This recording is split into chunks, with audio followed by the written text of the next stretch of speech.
بسم اللہ الرحمن الرحیم۔ السلام علیکم ورحمۃ اللہ وبرکاتہ۔ الحمد للہ وکفی وسلام علی عبادہ الذین اصطفی، اما بعد۔ حاضرین و ناظرین، یہ درس نمبر 1101 ہے، اور آج ہم بنی اسرائیل، سورہ بنی اسرائیل کا آغاز کر رہے ہیں، اور آج صرف ایک آیت کی تلاوت اور تشریح کی جائے گی۔ اعوذ باللہ من الشیطان الرجیم، بسم اللہ الرحمن الرحیم۔ سبحان الذی اسری بعبدہ لیلا من المسجد الحرام الى المسجد الاقصى الذی بارکنا حولہ لنریہ من آیاتنا انہ هو السمیع البصیر۔ صدق اللہ العظیم۔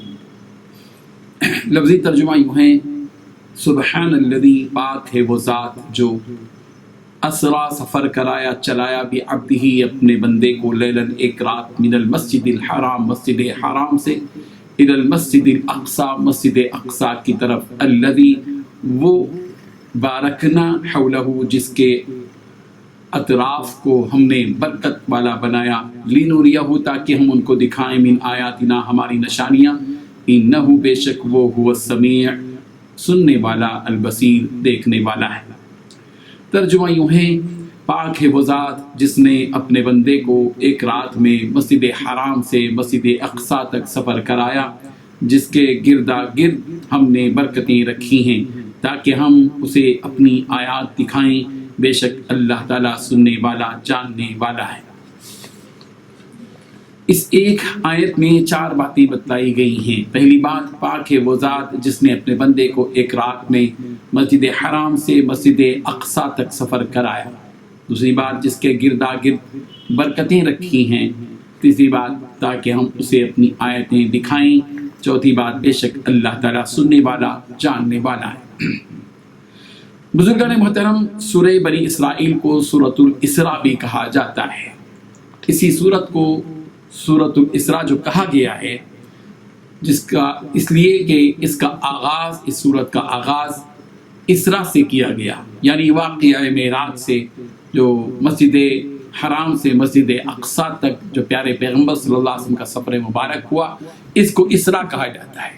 اور مسجد اقصی سے آسمان تک جو سفر ہوا، اس کو معراج کہا جاتا ہے۔ اور اس سورت کو سورہ بنی اسرائیل بھی کہا گیا، اس لیے کہ بنی اسرائیل کے فساد کا ذکر بھی اس سورت میں ہے۔ یہ سورت پہلے درجے کی عمدہ اور فصیح سورتوں میں سے ایک ہے۔ حضرت عبداللہ بن مسعود رضی اللہ عنہ فرماتے ہیں کہ سورہ بنی اسرائیل، سورہ کہف، سورہ مریم، سورہ طٰہٰ اور سورہ انبیاء اول درجے کی عمدہ، نہایت فصیح و بلیغ صورتیں ہیں، جیسا کہ بخاری میں ہے۔ حضرت عائشہ صدیقہ رضی اللہ عنہا فرماتی ہیں کہ رسول رحمت صلی اللہ علیہ وسلم جب تک سورہ بنی اسرائیل اور سورۃ الزمر پڑھ نہ لیتے، بستر پر سوتے نہ تھے۔ ترمذی کی یہ روایت ہے۔ اس آیت میں معراج کا وہ واقعہ بیان کیا گیا ہے جو رسول رحمت صلی اللہ علیہ وسلم کا ایک عظیم معجزہ ہے۔ یہ واقعہ ہجرت سے 1 سال پہلے پیش آیا۔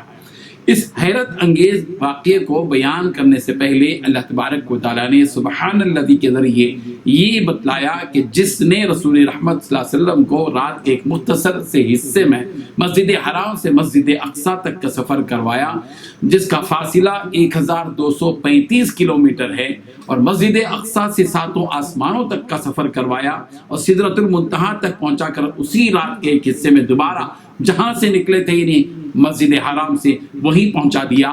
وہ ذات جو اس قدر قدرت و طاقت رکھتی ہے، وہ ہر قسم کے عیب، برائی اور جھول سے بالکل پاک ہے۔ اللہ تبارک و تعالیٰ نے اس واقعے کے ذریعے انسانوں کو اپنی عظیم اور کامل قدرت کا اظہار کیا ہے۔ اللہ تبارک و تعالیٰ ایسے قادر و مقتدر ہیں جہاں تک ایک کمزور انسان کا خیال و تصور نہیں رہ سکتا، اللہ تبارک و تعالیٰ اس سے بڑے قادر ہے۔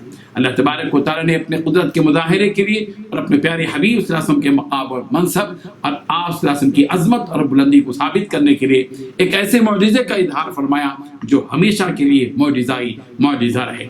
اس آیت میں اسرا یعنی مسجد حرام سے مسجد اقصی تک کے سفر کا تذکرہ ہے۔ اقصی کے معنی ہی دور دراز کے ہیں، یعنی مسجد حرام یعنی مکہ مکرمہ سے پہلے مدینے کا سفر، پھر وہاں سے مسجد اقصی تک کا سفر۔ جس زمانے میں اونٹوں پر سفر ہوتا تھا اس زمانے میں عموماً مسجد حرام سے مسجد اقصی تک کا جو سفر ہوتا تھا اونٹوں پر وہ 40 دن کا ہوتا تھا۔ اللہ یعنی 40 دن میں یہ سفر طے ہوتا تھا۔ اتنا طویل سفر اللہ تبارک و تعالیٰ نے ایک رات کے ایک حصے میں عالم بالا تشریف لے گئے سرکار، اور پھر مسجد حرام سے مسجد اقصی تشریف لے گئے، اور پھر وہاں سے عالم بالا تشریف لے گئے ساتواں آسمان سدرۃ المنتہا تک، پھر وہاں کئی مناظر کو دیکھا، اور پھر وہاں پہ سے واپس تشریف بھی لائے، اور رات کے ایک حصے میں یہ سب کچھ ہوا، جس کا ذکر سورۃ النجم کی آیات نمبر 14 تا 18 ہے۔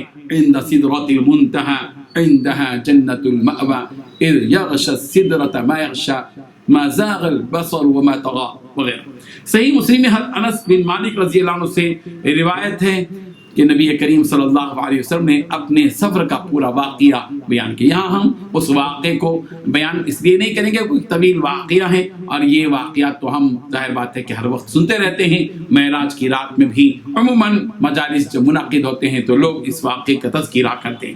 اس آیت میں رسول رحمت صلی اللہ علیہ وسلم کے لیے بعبدہ کا لفظ اس لیے استعمال کیا گیا کہ رسول رحمت صلی اللہ علیہ وسلم کے لیے عبدیت یعنی میں اللہ کا بندہ ہوں، یعنی اللہ کا بندہ ہونا بھی بہت بڑا مقام ہے۔ اللہ تعالیٰ نے گویا یہ اعلان کر دیا کہ رسول رحمت صلی اللہ علیہ وسلم حقیقت میں میرے بندے ہیں۔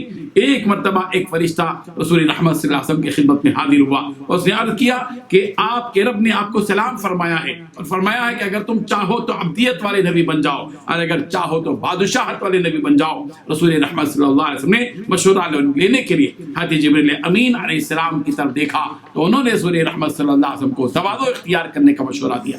رسول رحمت صلی اللہ علیہ وسلم نے جواب دیا کہ عبدیت والا نبی بن کر رہنا چاہتا ہوں۔ حضرت عائشہ صدیقہ رضی اللہ عنہ فرماتی ہیں کہ میں ایسے کھاتا ہوں۔ حضرت عائشہ صدیقہ رضی اللہ عنہ فرماتی ہیں کہ اس کے بعد رسول رحمت صلی اللہ علیہ وسلم نے تکیہ لگا کر کھانا نہیں کھایا کبھی، اور آپ صلی اللہ علیہ وسلم فرمایا کرتے تھے کہ میں ایسے کھاتا ہوں جیسے بندہ کھاتا ہے، اور ایسے بیٹھتا ہوں جیسے بندہ بیٹھتا ہے، جیسا کہ مشکات شریف کی حدیث ہے۔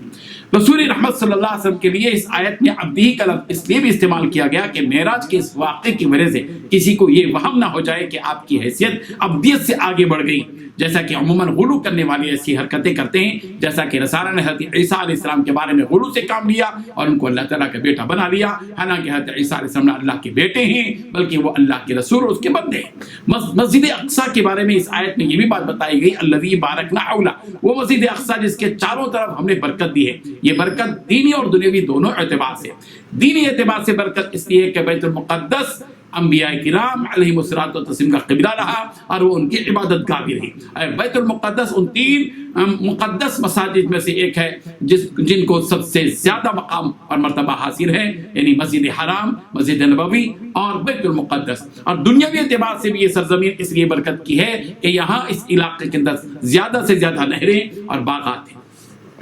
یہ سفر پیارے پیغمبر صلی اللہ علیہ وسلم کو اس مقصد سے کروایا گیا کہ اللہ تبارک و تعالیٰ کے عجائبات کو اور قدرت کے عجائبات کو پیارے پیغمبر صلی اللہ علیہ وسلم دیکھیں، اسی لیے یہ کہا گیا لِنُرِيَهُ مِنْ آیَاتِنَا۔ اور ایک رات میں مسجد حرام سے مسجد اقصی تک کا سفر، مسجد اقصی سے ساتواں آسمان کا سفر، اور انبیاء کرام علیہ الصلوۃ والتسلیم سے ملاقاتیں اور ان کی امامت، اور راستے میں بہت ساری ان چیزوں کا دیکھنا جو قدرت کے عجائبات میں سے ہیں، اور اسی رات رسول رحمت صلی اللہ علیہ وسلم کا اپنے مقام پر واپس آ جانا۔ اور ایسا بھی نہیں کہ صرف آپ کی روح نے سیر کیا ہو، بلکہ آپ صلی اللہ علیہ وسلم نے بیداری کی حالت میں بنفس نفیس یہ سفر کیا ہے۔ یہ سفر جسم اور روح دونوں کے ساتھ ہوا ہے۔ یہ واقعہ، یہ معجزہ ہے نبی کریم حضرت محمد رسول اللہ صلی اللہ علیہ وسلم کا۔ ہم سب کو چاہیے کہ اللہ تبارک و تعالیٰ کی قدرت کو سمجھیں اور پیارے پیغمبر صلی اللہ علیہ وسلم کے مقام بلند کو سمجھیں۔ آمین۔ وآخر دعوانا الحمدللہ۔